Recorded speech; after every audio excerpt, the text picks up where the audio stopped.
Welcome to the next session. Thank you for being here. We're so excited to have you guys with us in Developers Week. And we have some very special guests today. There's actually going to be 4 people sharing today. They may leave a small window of time in the end for a Q&A. If you don't get a Q&A session with them, you're welcome to join them in the hallway or outside.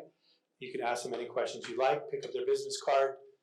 So, without further ado, from Intuit, we have Adam, Rocio, and Andrew, and from Chroma, we have Dominic. Let's welcome them warmly to the stage.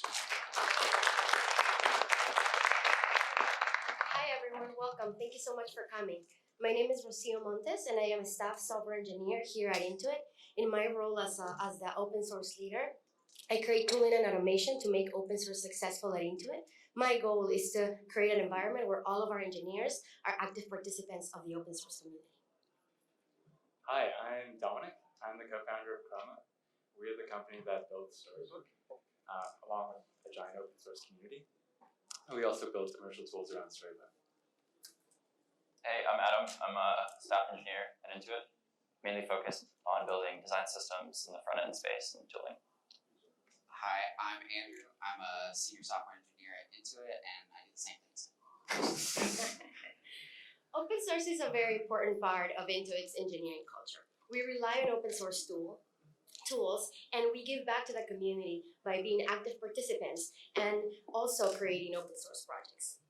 Members of our engineering community have contributed many open source projects, such as UI design tools, tools to power productivity at scale, and web service testing, including auto.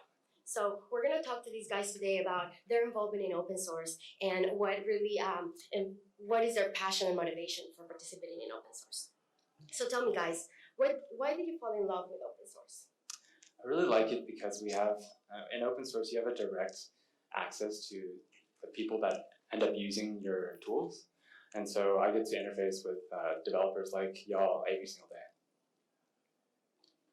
I like it because it really pushes you to be a better developer in many ways. Like for your open source project to be successful, you need to have good testing, good documentation, and be a good community member. And it really just enhances the level of all of your other code.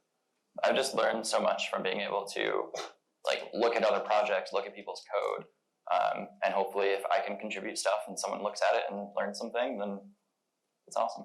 Nice. So we're here to learn about Auto and Storybook together. How did that partnership start? On the Storybook side, we really value the developer experience. And so one of the cool things about Auto is that it gives you a really great developer experience for release management, and specifically release management of design systems and components. That allows a very small team, not even about one full-time person, to service a design system that affects thousands of people.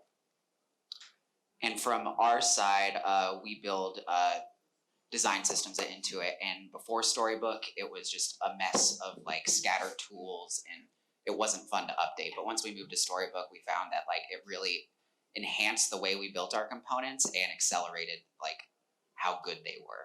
Once you drill down and focus on a component at the component level, you're going to make a much better component than if you're just integrating the component into your app. Now I have a question for the Intuit folks.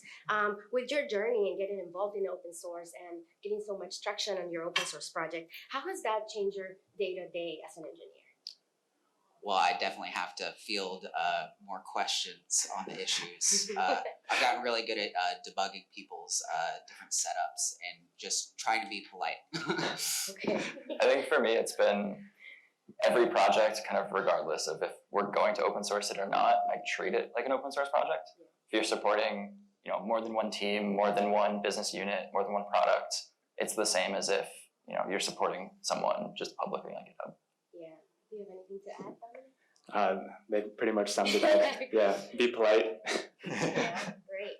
So Intuit is definitely committed to increasing their brand and their presence in the open source community, and we want to invite all of you to be part of this community. Please visit opensource.intuit.com to see our projects and collaborate in them. Again, it's opensource.intuit.com.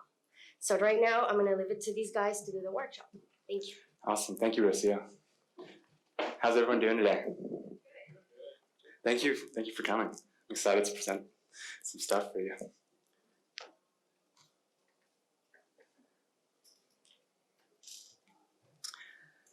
Okay, so I want to start off with let's look at what design systems actually do. Design systems help teams reuse UI patterns. That's their core concept. There's a lot of other attendant benefits that you get from reusing your UI patterns, like scaling, reliability, time savings, but it all focuses on reuse. If we take a look back at the history of software engineering, we'll find that devs have been interested in code reuse for decades. We have studies from 1994 and even further that say, hey, you can get 40% or double-digit percentages in productivity and time savings from just reusing stuff. It's as simple as that, copy and pasting. Raise your hand if you've copy and pasted anything in your life. Yeah, and if we take a look at designers, they've been interested in reuse for centuries. They've built some of the biggest brands on the planet, dating back to, say, the Roman Empire of old, and all the way up to NASA and the New York subway system. So what's interesting about NASA is they have to, not only does their design system, brand system have to work for letterhead, stationery, but it also has to work for the livery of space shuttles and space stations and uniforms. And for New York, where I live, the subway system is one of the largest in the world, and as you might imagine, it's kind of tough to create a consistent, reliable experience when you are serving tens of millions of people a year across 400-something subway stops. So if we fast forward back up to today, developers and designers are aligning on a new construct called components. And this construct, components, specifically UI components, combines the visual and functional aspects of a piece of code, or of a user interface. And in doing so, you get a bunch of benefits. I kind of think about this as microservices for the front end, in the sense that they're encapsulated and highly modular. So you get components are fast, they're durable, they're reusable. And what's more, they offer a predictable user experience across many projects. At Intuit, they use probably the same components across TurboTax and Mint and QuickBooks. But those components are reused everywhere to serve tens of thousands of people preparing their taxes or running the business. And that gives them a predictable experience, and they don't have to reinvent the wheel every time they want to build a new button. But as you can imagine, dealing with components at that scale is pretty tough. For instance, if I recall correctly, Facebook has over 40,000 components now. And if you're a developer at Facebook, you can probably imagine, hey, I can't keep context on all the components that Facebook has created. I don't know what to reuse. There's duplication. There's disorganization. Some of the components are undocumented and or needlessly complex or underpowered. And so design systems exist to kind of solve that pattern or solve that problem. They exist in between the practice of design, and the practice of development. Designers are creating these components and their tooling like Sketch and Figma and Framer and so on. And developers are coding those components up in their tools like React, our tools like React, Vue, Angular, and so on. And it's all combining into a design system, which contains those reusable components, in addition to a bunch of other stuff.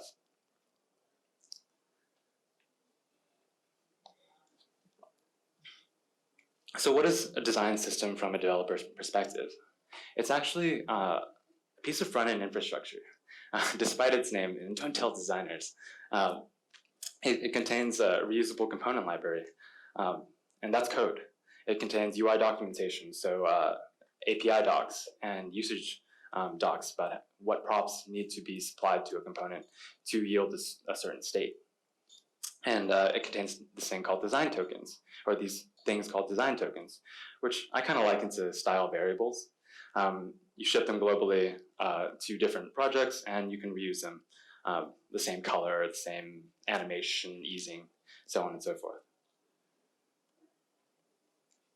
And it's become pretty evident in the last couple of years that design systems are actually really valuable for teams at a large scale, or at the biggest, some of the global scale. So from companies like Intuit and Chroma, but also GitHub, Microsoft, Airbnb, IBM, Mozilla, on down the line. All these companies are adopting design systems to make building user interfaces easier and faster. But you might be thinking right now, yeah, right? Like, I'm not one of those companies. I have a budget, I have time constraints, I have other stuff to do, I'm building features. And that's true. It's tough to build components, but luckily, we have two tools here that really work together, that are free and open source, that can help you build your own design system, whether you're a solo developer working on a modest product, or you're the size of Intuit, serving tens of thousands of users and thousands of developers. So what is Storybook? Storybook is the tool that I work on personally. I've designed what you see here. I've built the interface and a bunch of other products around that. And it's a tool for building UI components in isolation. Why that's important for design systems is because design systems don't necessarily have an app that accompanies them. So you actually need a tool that scaffolds your UI components in isolation and gives you a bunch of developer experience niceties like hot modular reloading. So when you press save, it updates instantly. It gives you a bunch of add-ons. So like the viewports add-ons to test responsiveness, or accessibility add-ons to test accessibility, and a bunch of other community add-ons that help you kind of supercharge your workflow. It works with every major Vue layer, so Vue, Angular, React, and so on down the line. I think we support a dozen now. And there's a big thriving open source community around it. So what that means is that you get constant updates for adopting the tool. And we've seen a bunch of other companies kind of get a lot of value from this. So the Airbnb, GitHub, pretty much everyone on the previous slide also uses Storybook to build the design system. And that saves them time and allows them to do a lot more with less. So let's focus on the core use case. So Storybook helps you build components and showcase their use cases as stories in isolation. And it gives you hot modular loading. And when you save the use cases as stories, that allows developers to kind of come back and revisit your implementation. So that's like a documentation-ish feature. And it helps you test. You can do automated visual testing on top of it.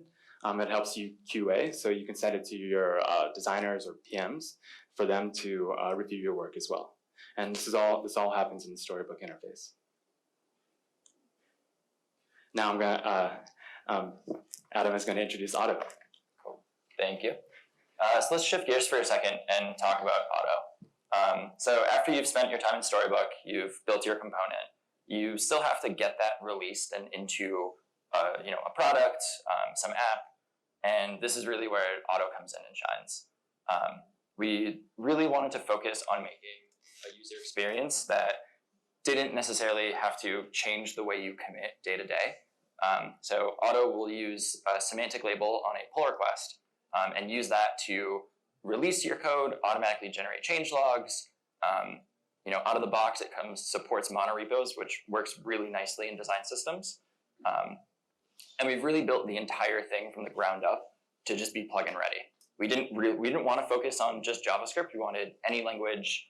We recently had someone commit a Rust plugin, a Java plugin. We have someone working on a CocoaPods plugin right now. Really wanted the entire system to just support whatever user experience that the developer is working on. And one of my favorite plugins is something that Andrew actually committed the other day, where the All Contributors plugin, which will document like all the contributors to your project, Auto can actually automatically detect if a new person committed a pull request, add it to your README, and just automatically release it for you. So Auto really serves to just orchestrate your entire release process. It'll take in data from Circle or Jenkins or any other build pipeline, detect if you're running on a pull request or a release build, go figure out some metadata from GitHub, and then once it actually releases, it can post to NPM, whatever package registry you need to. We use the Slack notifications a lot, so everyone on our team will get a great notification every time we get a new release. You can post artifacts back to GitHub, and one of the cool things is Auto actually uses Auto to release. So you'll see in the releases, you'll get like an exe file for it and everything. All of that uses the actual Auto plugins to do it. So I gathered some data around, this was the month of January, about just our team. And it's Andrew, myself, and 2 other people. And we mainly focus on managing a design system that's used in TurboTax. So this is thousands of screens in the product, millions of customers. And the 4 of us, within a month, managed to get 70 releases out. Now, I went through kind of some of our old data and how long it took us to go scrape through GitHub, scrape through the commits, send out the email, send out Slack notifications. And total, it's about 15 days worth of developer work. Now, there's no way we'd be able to do that when we spend half of a month just generating stuff and sending out emails. So this is really just proven that Auto can just scale what we ship day to day to the point where our teams ship 50% of the packages at Intuit every month, just between the 4 of us. So who else is actually using this? So I went through GitHub and just scraped some. And one of the cool things that I noticed is once you get like one person who tries it on one of their projects, they tend to then go back and change all of their other projects over. So Artsy is a great example. We actually met one of the engineers there. And he's been someone that will actually come back, contributes to Auto, and has changed basically all of their repos over to this automated release pipeline. And really, hopefully, any of you guys, if you want to try it out, you can see your name up here too. Cool. And with that, we hand it back to Dominic to go through a demo. Thank you. So today we're going to be demoing Storybook design system and how we actually build components in it. To give you a quick kind of background on it, Storybook design system is, as you might have guessed, a design system for a tool that builds design systems. So it impacts thousands of front-end developers. It's made for 900 open source contributors and growing. It's used in 3 consumer apps, so Storybook itself, our docs and tutorial sites, and our commercial products, Chromatic. And it's fully automated.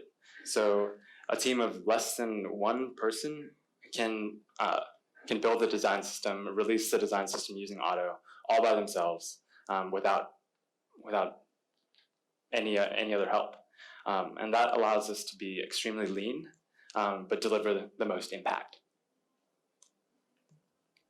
And the component that we're going to be introducing to the design system in this demo is the progress bar. You might all be familiar with the progress bar and maybe have a love-hate relationship with progress bars in life.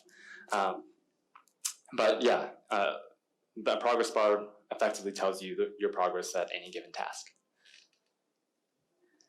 But even though it's one component, a progress bar can actually have not infinite, but a lot of states. So here are a couple states that we need in our progress bar. We need to show percentage complete. So what does the progress bar look like at 0% all the way up to 100%? What happens if I need to measure progress of multiple things? So a multiple progress bar, multi-progress. And then also what happens if I'm space constrained? I'm on a really small screen. I can't have a progress bar that is super tall.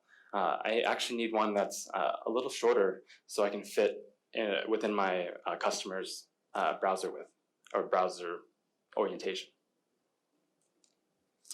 And let's jump into the demo.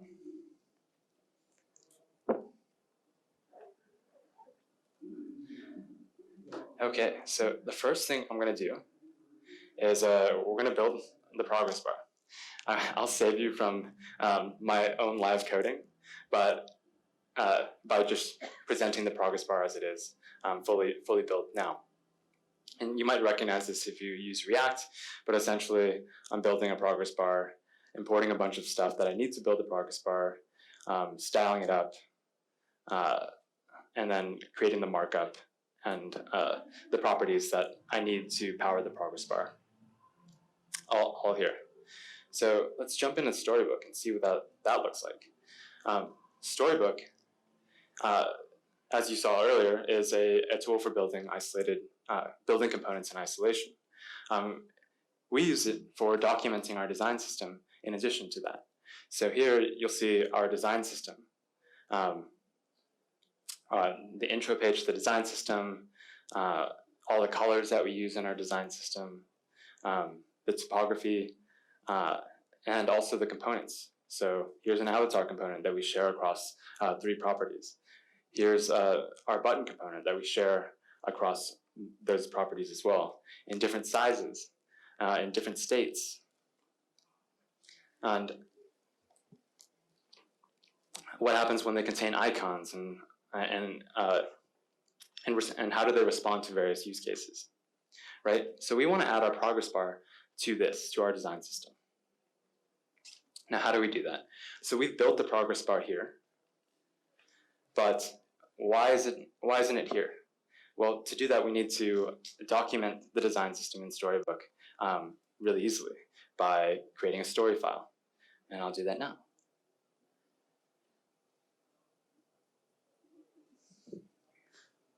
So pretend you watched me create a story file, and ta-da, I created a story file. Now, what is a story file? A story file imports the progress bar component that we previously built. It's progressbar.stories.js. It defines a couple of key things that Storybook interprets. So what is the title of this component? What is the component's name? And what are the design assets that are associated with the component, and so on and so forth. And as you see here, if you're familiar with just like ES6 syntax, this is how we define a story. So in this story, we're called in progress 25. We use our progress bar. We supply it with a bunch of props or mock data, depending on what you need to render. And then we name it down here. All right, so now that we have this, let's see what it looks like. So here's the design system, and our progress bar is down here. So you'll see that we have this in progress state for 25%, we have the 50% state, and we have the 75% state. And recording this allows me to go back and see and test, like manually test, as a developer, how the progress bar responds to different combinations of data and props. In addition, if you notice here, this design assets tab, I can also pull in the design assets, the static image, to help me as I build my progress bar. So you'll see how we use that in a second. All right, so I have these 3 states. Now I want to add more states to kind of document the rest of the use cases of the progress bar. So let's do multi-progress.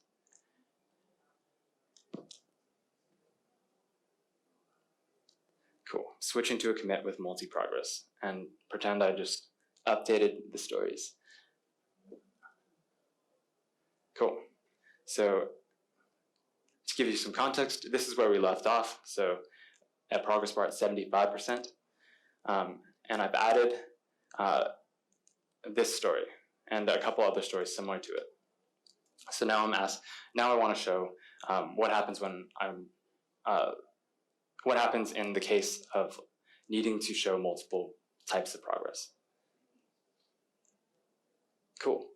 So this is what it should look like down here, and let's look at these stories. So we have the multiple progress in the warning state, right? This yellow state. We have the multiple progress in this partial state, where we have 3 different types of things that we're representing, and finally we have a completed successful progress, for lack of a better word. You're going to hear me say progress a lot. Cool. So we're almost done. Now let's finish documenting what we need by creating stories for size. Let's check out that command.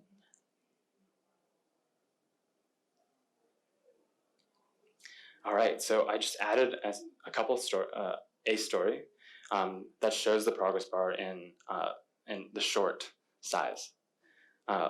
So this is the API. Again, you'll see we just use the progress bar just like we would in a regular app, the actual component. And then we're supplying a bunch of different renderings of it.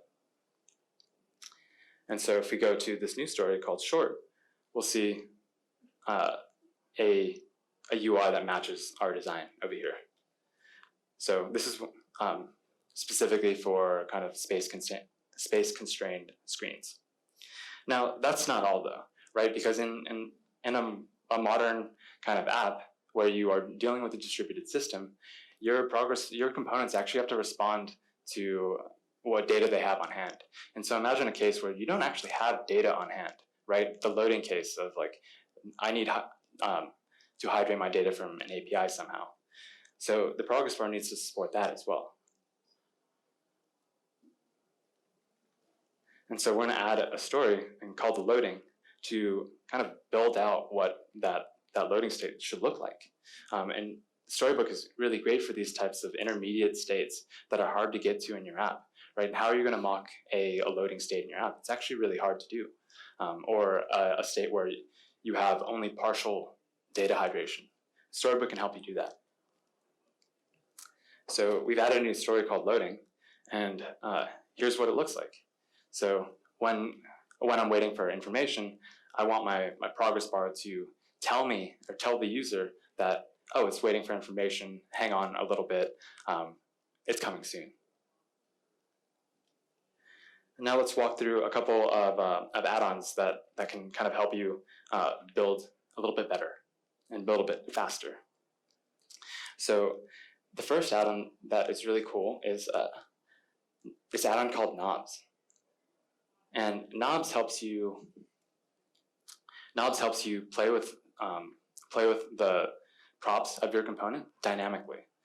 So you can share that with your designers or PMs, and they can kind of like adjust them as if there were knobs on screen. So let's take a look at what that looks like. So I'm going to go to this knobs add-on over here, and all these add-ons are free and available from the community or from the project itself. And this is an example of a knob, so this progress. And so I'm going to just see what it looks like at any range or any value on this range, right? And so imagine the power of you sharing this with your designer and them being able to just like go nuts and play with it and not have to necessarily ask you what every single thing looks like. In addition, here's a knob that governs size. So I can toggle on and off what the size of this progress bar should be. And finally, what I think is probably one of the cooler new features in Storybook is the ability to auto-document your components. So you build your components in Storybook, and you just get the documentation for free, specifically API and usage docs. So let's see what that looks like. So this docs tab is an add-on, and it shows you the progress bar docs. And so these are just standard JS doc comments that populate certain parts of this page. It shows you the code and shows you a representative example of the component. It even shows you what props the component takes and information about the props of the components and what objects it needs to do its job.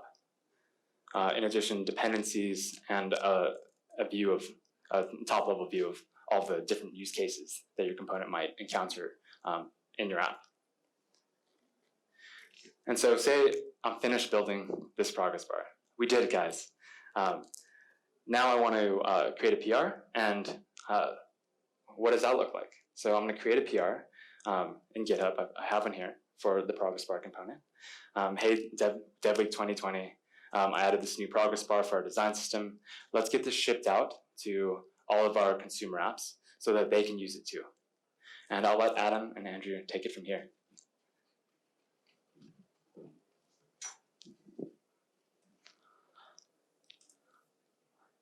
Hi, I'm Andrew, and I'm going to take you through how Auto can help you test these changes that Dominic just made.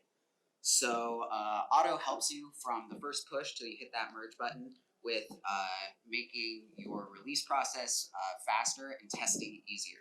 Today we're going to take a look at how Canary versions can help with that.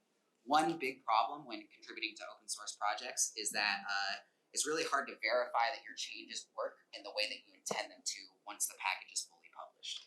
So for instance, in this pull request to the Storybook deployer repo, this is a package that will enable you to push your Storybook to GitHub pages, or in this case, Amazon S3. This guy is trying to add a few more options, but since we don't have anything set up like Canary versions, it's hard for me to actually verify that this works. The project might have a build step. I'd have to clone the repo down onto my machine, build it, put it in another project, and test it, all because there's no easy way for me to verify that it works. So the way we're going to solve this is through Canary versions. You might ask yourself, what's a Canary version? Well, the term comes from the phrase canary in a coal mine.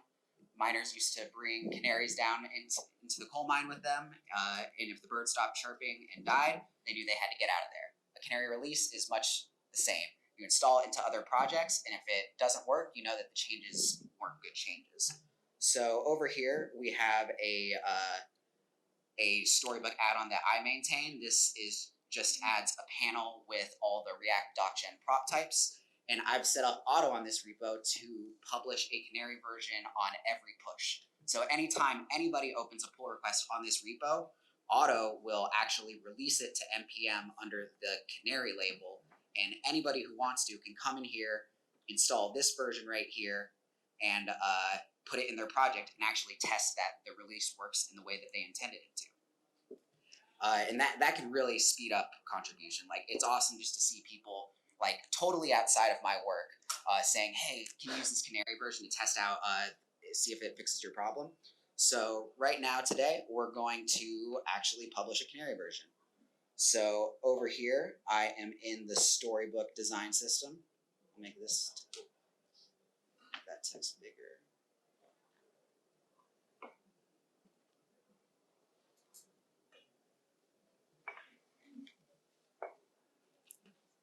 Okay, so we're in the repo. It has all the things. We've also put a M file in here that is right here. This just has all the tokens that we need to communicate with GitHub and NPM, and allows us to use Auto locally. So we're going to do that. First, we need to build the package, and then we are going to run the Canary command. What the Canary command does is it goes and it looks at all the semantic versioning labels since the last release, and then gets a new version and publishes it under that special tag. There's two ways you can publish canaries in Auto. One is through this command, and the other way is through our meta command shipit, which detects your environment and where you're running it from, and will actually do different things. So if it detects that it's in a PR, it'll publish a canary version. But if it detects that it's on master, it'll publish to master. So it's doing its thing. The internet's kind of slow. But while that's completing, we'll go over to this PR that we opened earlier. This PR, the only changes that it contains are we're using a Canary version that we just published, importing the progress bar, and then using the progress bar. This is on the Storybook, learnstorybook.com site. It's a website that teaches you all the things that we're presenting here today in a documented fashion. And then if we go back over to the pull request, you'll notice that on this repo, every time we open a pull request, we actually deploy a version of the new website to Netlify so that we can actually check out what happened. So I'm going to click here. And all we did in this PR was add the progress bar to the top. It's not loading now. There's a local one. Oh. It's still loading. I swear it's there, but we can go back to the terminal and see, yes, we actually got a Canary version. This is the version that you would tell anybody to go install. And we go over here. Probably should have loaded this site beforehand. But It should be right. yeah, it'll be at the Right, top, but yeah. the page is still loading. So with that, once this pops up on the screen, we would be able to see that our change works. But apparently that depends on good internet. So as that loads, I'll take you through the other things that Auto does. Once you hit the merge button and you are confident with your release, you'll get something like this. Auto manages change logs for you, publishes to package managers, and creates GitHub releases. And this is a sample release. Recently, Storybook released the 3.0 version of their design system, and that contained this breaking change and this push to master. None of this was written by hand. It was all done by Auto and generated from just putting labels on pull requests. So we go back here. Look, it showed up finally. We have our progress bar at the top, and we can verify that the changes we did actually did the thing we wanted them to. So you can see how we're actually using our production code now and be that much more sure that our changes didn't break everything.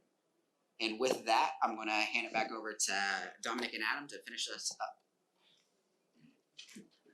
Thanks, Andrew. And we use Auto to ship our design system. It's been really great, really time-saving, and it allows very few people to maintain a very large design system. So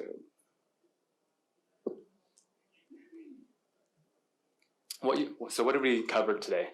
The first thing that we covered is how we built a component in Storybook. We didn't cover necessarily reviewing components, but you can kind of get an idea of if you deploy your Storybook, other people can on your team can review it, ask you questions, give feedback, so on. We use Auto and its GitHub integrations and NPM integrations to ship the design system and our new component quickly and easily to all of our consumer apps. And with that, thank you everyone for coming.